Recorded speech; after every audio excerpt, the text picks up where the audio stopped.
आज भारत की ओर से हाइपरसोनिक मिसाइल का सफल परीक्षण किया गया।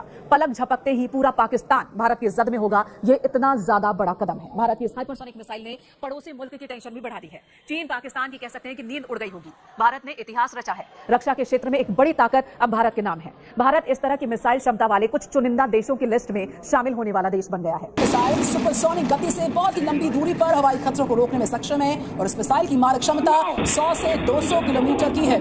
ये जमीन से हवा पर किसी भी निशाने को भेज सकती है। इसका परीक्षण किया गया जो सफलतापूर्वक हुआ। अब इंडिया जो है उसने भी रिसेंटली एक टेस्ट किया और वो जो टेस्ट था उसने ये देखा वो चाइना के हर एरिया में हमला कर सकते हैं और इंडिया ने अपनी जो क्रेडिबल न्यूक्लियर डेटरेंस एस्टैब्लिश की उससे पाकिस्तान जो है वो ऑब्वियसली उसके लिए मजीद खतरा है क्योंकि मिसाइल रेस तो चाइना और इंडिया की है लेकिन पाकिस्तान के लिए एक ये जो मिलिट्री मॉडर्नाइजेशन है ये एक इंपॉर्टेंट चीज आप ऐसा प्रोग्राम है, एक ऐसी चीज है कि भारत बड़ा कंट्री है, हम उनके पास फौज ज्यादा है, वो मारेंगे, ये करेंगे, वो करेंगे और उस पे हम गुर्बत से गरीब तरीन होते जा रहे हैं। कि अगर इंडिया जो है वो बहुत ज्यादा पैसा लगा रहा है, ठीक है, वो बहुत ज्यादा पैसा लगा रहा है मिलिट्री इक्विपमेंट को बाय करने में, तो पाकिस्तान के जो डिफेंस पॉलिसी मेकर्स हैं उनके पास क्या ऑप्शन है? क्या हमारे पास फंड्स हैं कि हम artificial intelligence, big data analysis, quantum computing और क्वांटम सेंसिंग एंड बायोटेक्नोलॉजी में पैसा लगा सकें? क्योंकि अभी जो इनोवेशन होगी वो साइंस एंड जो अभी जो टेक्नोलॉजी पैसा लगेगा वो साइंस एंड इनोवेशन पे लगेगा और मॉडर्नाइजेशन चाहिए आपको कन्वेंशनल फोर्सेस में भी और न्यूक्लियर फोर्सेस में।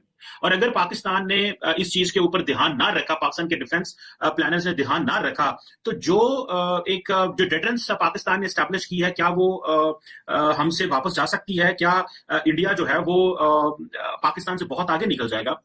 क्योंकि एक तरफ तो हम देख रहे हैं कि जी चाइना की और जो एक यूनिक मिसाइल कैपेबिलिटी है ये अब इंडिया उसको मैच कर रहा है अपने बैलिस्टिक मिसाइल डिफेंस शील्ड से और हाइपरसोनिक क्रूज मिसाइल। नमस्कार दोस्तों, स्वागत है आपका वंदे हिंदुस्तान की एक और नई वीडियो में। दोस्तों, हाइपरसोनिक मिसाइल प्रोग्राम के लिए कितनी अहम है स्क्रैमजेट इंजन की सफल परीक्षण?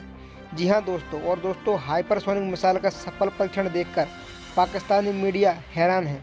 जी हाँ दोस्तों, हम आपको बता दें भारत के रक्षा अनुसंधान एवं विकास संगठन को बड़ी कामयाबी मिली है। जी हाँ दोस्तों, DRDO ने सफलतापूर्वक स्क्रैमजेट इंजन का ज़मीनी परीक्षण कर लिया है और दोस्तों इस परियोजना के तहत कई तरह के उपकरण तैयार किए जा रहे हैं और इसको लेकर पाकिस्तानी मीडिया बहुत ही ज़्यादा हैरान है, परेशान है, जैसा कि अभी आपने रिएक्शन में देखा। और दोस्तों रिएक्शन में आगे बढ़ने से पहले इस वीडियो को लाइक कर दें, चैनल को सब्सक्राइब कर दें। यदि आप भारत से हैं तो कमेंट में जय हिंद जरूर लिखें। तो चलिए दोस्तों हम देखते हैं कि आखिर इस पर पाकिस्तानी मीडिया का क्या रिएक्शन होता है। से और ये जो है अभी वो आपको जिस तरह पता है कि वो S-400B बाय कर रहे हैं। उधर से आप देखें कि जो Indian prime minister Narendra Modi हैं उन्होंने रिसेंटली ये कहा कि जो ममालिक हैं उनको इंडिया को जो है वो इन्वेस्टमेंट करनी चाहिए। वो कह रहे हैं कि जी माहौल बदल रहा है। उन्होंने कहा माहौल बदल रहा है, इंडिया मस्ट इनहैंस अपनी मिलिट्री कैपेबिलिटी को इनहैंस करे। और देखिए अगर वजीर आजम लेवल पे ये बंदा बातें कर रहा है तो ये देखें वो क्या उसके सिग्निफिकेंस हो सकते हैं। उधर चाइनीज जो है वो भी लगे हुए हैं। अब चाइना को अगर आप देखें तो चाइनीज बात कर रहे हैं जी कि हमें अगले 100 साल की बात करनी है। जो इस वक्त प्रेसिडेंट शी है वो माजी को देखते हुए वो रेजोल्यूशंस नए एस्टैब्लिश कर रहे हैं। वो समझते हैं कि जो मौजे तंग या तंग शेपोंग जो कर चुका है उससे मुझे आगे जाना है।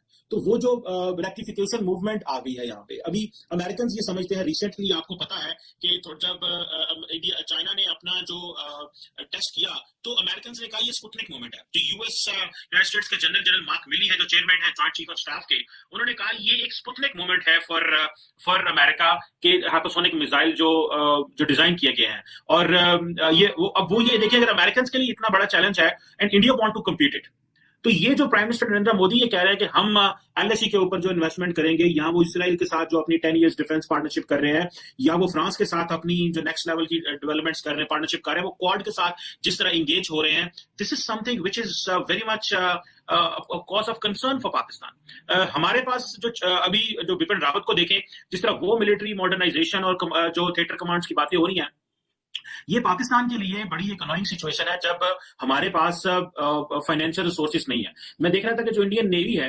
उन्होंने अपना एक पहला फर्स्ट जो डिफेंस ऑर्डर है इंडियन मेड इजरायली पायलट्स जो पिस्टल्स का दिया है, ठीक है जी। और ये मेड इन इंडिया पिस्टल्स हैं, ठीक है जी। इसको इजरायली मसादा 9mm पिस्टल है जो कि एक चीज तो छोटी है, लेकिन वो जो इंडिजनाइजेशन और जो लोकलाइजेशन की बात कर रहे हैं वो एक that gives them a lot of value.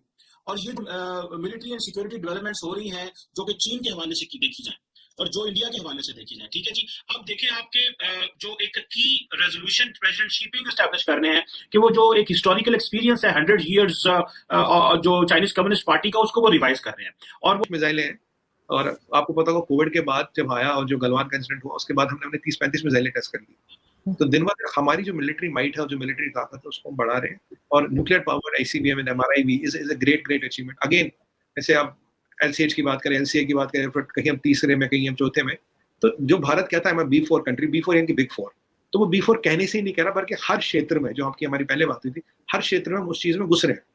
चाहे वो सबमरीन की बात हो, चाहे वो LCH की हो, LCA की हो, 5G की हो, वो आज न्यूक्लियर पावर्ड सबमरीन की हो, आज ICBM की हो, वो एक्सचेंज रिजर्व की हो, वो ह्यूमन कैपिटल की हो, वो ग्रीन हाइड्रोजन की, तो फार्मेसी ऑफ द वर्ल्ड हो, तो कहीं ना कहीं दुनिया के टॉप 3, 4, 5 में हम हर क्षेत्र में घुस रहे हैं।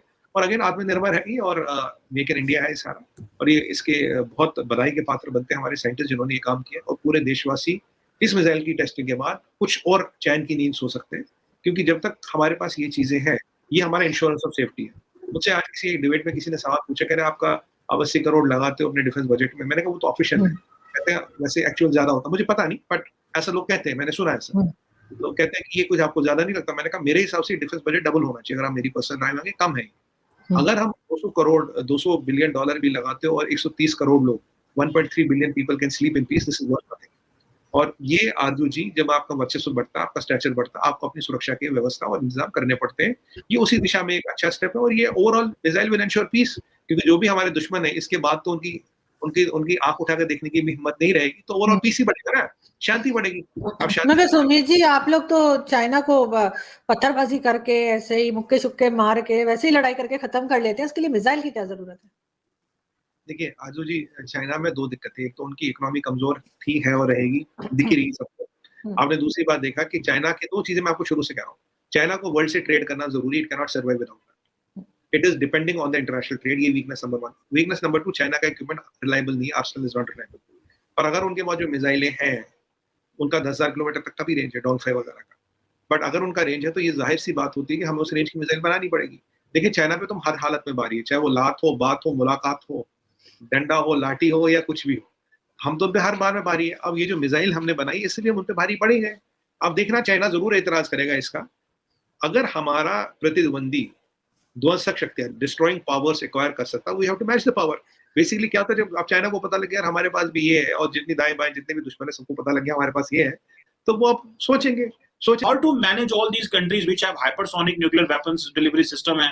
तो ये एक बड़ा चैलेंज है। अगर चाइना जो है वो जो ग्रेट रिजोविनेशन और चाइनीज नेशन का जो कॉन्सेप्ट लेके 2049 तक, और जो पीपल लिबरेशन आर्मी है वो उसके जो ये गोल है और वर्ल्ड क्लास मिलिट्री बनाना चाहते हैं। India on the other hand understand कर चुका है कि हमें we have to invest in sophisticated space equipment में लेके जाना चाहिए, हमें काउंटर स्पेस मैकेनिज्म और साइबर कैपेबिलिटीज को एनहांस करना चाहिए। सो ये जो लार्ज स्केल न्यूक्लियर फोर्सेस हैं ये बनानी है, और इसके साथ साथ जो मिलिट्री एसेट्स हैं वो डेवलप कर रहे हैं। अभी तो वेब आर्मीज आ गई हैं।